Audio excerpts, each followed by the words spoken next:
Le MIS, c'est la dernière cérémonie traditionnelle au village qui symbolise le retour des chasseurs. Et avant que les gens ne commencent à débroussailler, alors cette cérémonie rituelle est organisée. Nous avons été en brousse avec les saltigués des 12 villages et chacun va dans son coin et les gens se concertent en ce qui concerne l'hivernage.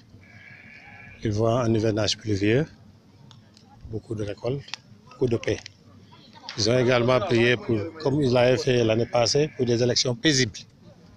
Et que pour que le Sénégal retrouve encore sa paix de toujours, que les communautés vivent encore ensemble et s'entraident.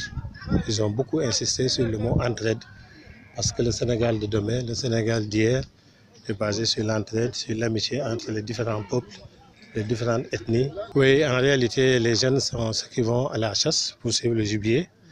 Et comme vous l'avez vu, il y en a qui sont venus avec des lapins, d'autres avec d'autres catégories de gibier. Ça, ce sont les jeunes. Mais en ce qui concerne le saltigué, on est saltigué par son père ou on est saltigué par sa mère.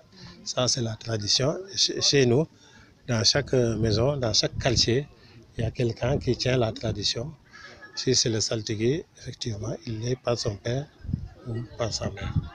Mais n'importe qui n'est pas saltigué. Parce que vous avez vu le pain de singe, et celui qui est le plus adroit avec le fusil, c'est lui qui arrive à le décrocher. Et c'est vraiment un symbole de bravoure et de droitesse. Il y a eu toutes les catégories de fusils, toutes les catégories d'armes, mais il n'y a pas une seule goutte de sang.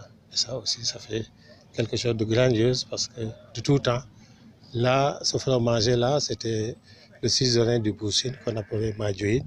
Et c'est là où il rendait la justice. Le symbolique, c'est centenaire, hein, c'est plus de 2 ou 3 siècles qu'il est là. Et on dirait que chaque année, il rajeunit, et c'est comme ça. Et le pain de singe, la nuit, les femmes s'organisent pour l'attacher. Et celui qui le décroche, en réalité, c'est celui qui est le plus adroit.